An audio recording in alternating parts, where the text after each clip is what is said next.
Video के आज के इस पार्ट में हम कोई टॉपिक डिस्कस नहीं करने जा रहे हैं। बहुत सारे स्टूडेंट्स का मैसेज आ रहा था कि सर अभी स्कूल में फर्स्ट टर्म एग्जामिनेशन होने जा रहे हैं जिसमें कि इलेक्ट्रोमैग्नेटिक वेव तक आ रहा है, तो उतना चैप्टर से अगर कुछ इंपॉर्टेंट क्वेश्चंस हो जो जनरली एग्ज़ाम्स में पूछे जाते हैं तो बता दीजिए। तो बस वही क्वेश्चन हम आपको बताने जा रहे हैं कि कौन से चैप्टर से क्या क्वेश्चंस आ सकते हैं, क्या इंपॉर्टेंट डेरिवेशंस हैं जो आपके एग्ज़ाम में आते हैं। तो वही सब कुछ हम लोग इंपॉर्टेंट क्वेश्चन को करेंगे। सो क्वेश्चन देखेंगे कि कौन कौन से क्वेश्चन आपके एग्ज़ाम में जनरली पूछे जाते हैं। ठीक है, तो कंप्लीट देखने के लिए पूरा लास्ट तक देखना। सबसे पहले हम लोग बात करेंगे चार्ज के बारे में। सबसे फर्स्ट चैप्टर आपका इलेक्ट्रिक चार्ज एंड फील्ड, और इलेक्ट्रिक चार्ज एंड फील्ड में सबसे पहले हम लोग चार्ज के बारे में स्टडी करते हैं। तो चार्ज के बारे में जब जानते हैं बाबू, तो चार्ज में मेनली जो क्वेश्चन पूछता है वो पूछता है क्वांटाइजेशन ऑफ चार्ज से। ठीक है, आप इसको जरूर करोगे क्वांटाइजेशन ऑफ चार्ज। तो क्वांटाइजेशन ऑफ चार्ज की जब हम बात करें तो ये था Q is to N E, आपको पता होगा, यहाँ प्लस माइनस में हम लोग लगा सकते हैं Q is to N E. इसके बाद हम लोग सीधा आएंगे कूलम्स फोर्स में। तो कूलम्स फोर्स क्या था, दो पॉइंट के बीच में आपको पता है दो चार्ज के बीच का ये फोर्स था। अगर लाइक चार्ज रहेगा तो रिपेल करेगा, अनलाइक रहा तो अट्रैक्ट करेगा, और इसका जो वैल्यू था F इज टू के Q1 Q2 bye are square. ठीक है, इस पर यहाँ से जो क्वेश्चन आता है मेनली ये K का वैल्यू पूछा जाता है ऑब्जेक्टिव में। तो K का वैल्यू 9 × 10 का पावर 9 न्यूटन मीटर स्क्वायर पर कूलम स्क्वायर। साथ ही साथ K का वैल्यू होता है 1/4 पाई एप्सिलॉन नॉट। तो ये जो एप्सिलॉन नॉट है इसका डायमेंशन अक्सर ऑब्जेक्टिव में पूछा जाता है। इसको देख लीजिएगा कि एप्सिलॉन नॉट का डायमेंशन क्या होगा। इसके बाद जब हम लोग आगे मूव करेंगे तो सुपरपोजिशन ऑफ फोर्सेस पढ़ना है। सुपरपोजिशन ऑफ फोर्स का थ्योरी नहीं पूछता है, मेनली जो नॉमरिकल्स पूछे जाते हैं वो सुपरपोजिशन ऑफ फोर्सेस से पूछे जाते हैं। तो किस टाइप का नॉमरिकल्स पूछे जाते हैं उसको देखेंगे। देखिए, इसमें दो टाइप का क्वेश्चन बनता है। ठीक है, इसमें सुपरपोजिशन से दो टाइप का क्वेश्चन बनता है। पहला क्वेश्चन आपका जो बनता है, जैसे कोई 3 चार्ज है और वो इक्विलेटरल ट्रायंगल के कॉर्नर पे प्लेस्ड है, तो कोई भी एक पार्ट में एक कॉर्नर पे ये चार्ज कितना फोर्स एक्सपीरियंस कर रहा होगा, हमको वो नेट फोर्स फाइंड करना होता है। तो जैसे इसके कारण ये इस डायरेक्शन में रिपेल होगा, ये इस डायरेक्शन में रिपेल होगा, फिर हम लोग वेक्टर लगा के यहाँ पे फाइंड करते थे कि कितना फोर्स आएगा।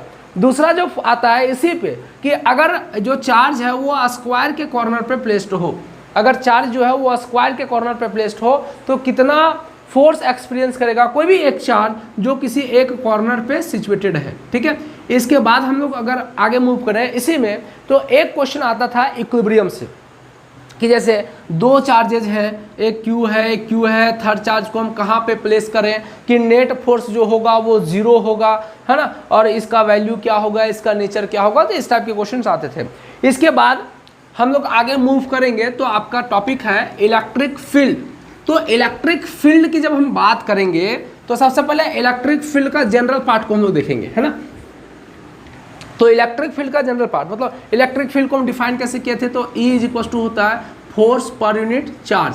हम लोग फिर देखें electric field due two point charge कितना होगा, तो electric field due two point charge result आया था KQ बाय आर स्क्वायर। ठीक है, ये अगर याद होगा तो KQ बाय आर स्क्वायर। इसके बाद फिर हम लोग आगे मूव करेंगे तो डाइपोल पढ़ना है आपको। इलेक्ट्रिक डाइपोल क्या होता है भाई, तो इलेक्ट्रिक डाइपोल की जब हम बात करेंगे तो इलेक्ट्रिक डाइपोल सिंपल था कि it is an arrangement of two equal and opposite charges.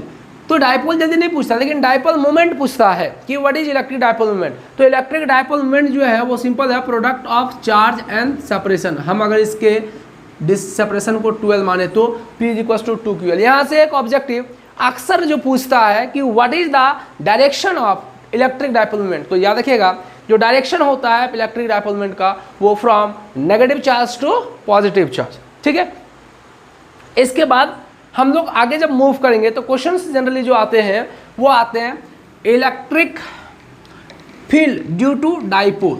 ठीक है, electric field due to dipole देखेंगे। Electric field due to dipole कि डाइपोल के कारण क्या इलेक्ट्रिक फील्ड होते हैं। तो इसका दो रिजल्ट था बाबू, एक था एट एक्सियल पॉइंट और एक था एट इक्वेटोरियल पॉइंट। ठीक है, इसका डेरिवेशन आप करोगे, एक एक्सियल पॉइंट और एक इक्वेटोरियल पॉइंट। और ऑब्जेक्टिव भी यहाँ से बनाता है, और ऑब्जेक्टिव ये बनाता है कि what is the relation between E equatorial and E axial. तो याद होगा E axial equal to twice of E equatorial होता है, और ये यहाँ से मेनली ये क्वेश्चन आता है। इसके बाद जो क्वेश्चंस आते हैं वो जनरली आते हैं टॉर्क से, व्हाट इज टॉर्क, है ना। तो torque experience by electric dipole, तो टॉर्क का फॉर्मूला आपको याद होगा PE साइन थीटा आता है। फिर टॉर्क जब हम लोग करते हैं तो टॉर्क के बाद आपका है पोटेंशियल एनर्जी, इसका भी डेरिवेशन बहुत बार पूछा गया। तो पोटेंशियल एनर्जी क्या है, तो पोटेंशियल एनर्जी इक्वल टू हम लोग लाते हैं PE cos थीटा या maximum minus PE cos theta आता है, या U इक्वल टू लिखते हैं माइनस P डॉट E। यहाँ से ऑब्जेक्टिव में क्वेश्चन बनाता है condition for stable equilibrium, unstable equilibrium and neutral. इसके बाद हम लोग आगे मूव करेंगे तो आता है इलेक्ट्रिक फ्लक्स। ठीक है, इलेक्ट्रिक फ्लक्स से बाबू क्वेश्चन देता है, इलेक्ट्रिक फ्लक्स से क्वेश्चन आता है कि फाई इक्वल्स टू आपको पता है होता है E डॉट ए। इस कंसेप्ट पे न्यूमेरिकल्स हमेशा ही पूछा जा रहा है कि E इलेक्ट्रिक फील्ड दे देगा, एरिया दे देगा, डॉट करके हम लोग उससे इलेक्ट्रिक फ्लक्स को फाइंड करेंगे।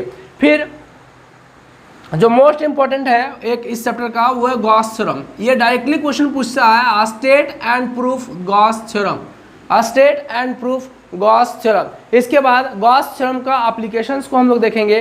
तो गॉस थ्योरम का एप्लीकेशन की जब बात करेंगे तो इसका क्या एप्लीकेशन है, तो एक अगर आपको याद होगा due to long straight current, long straight wire positive charge है, तो इसके कारण हम लोग इसको में क्या करते थे कि गॉसियन सरफेस ड्रॉ करके और इसका डेरिवेशन को करते थे, है ना। इसका रिजल्ट भी आएगा E equal to lambda by 2 pi epsilon naught R। और एक है दूसरा जो आता था आपका स्फेरिकल चार्ज सेल के कारण, जिसका हम लोग ग्राफ वगैरह भी ड्रॉ करना होता था, ग्राफ का नेचर ऐसा आता था। तो इलेक्ट्रिक फील्ड हम लोग यहाँ पे आउटसाइड में फाइंड करते थे, हम लोग सरफेस पे फाइंड करते थे, और हम लोग इनसाइड में भी फाइंड करते थे। तो ये सब इंपॉर्टेंट क्वेश्चंस हैं जो इस चैप्टर से जनरली पूछे जाते हैं। अगर डेरिवेशन की बात करें तो ज़्यादातर इंपॉर्टेंट डेरिवेशन आपका ये है, electric field due to dipole at equatorial point at axial point, इसको कीजिएगा।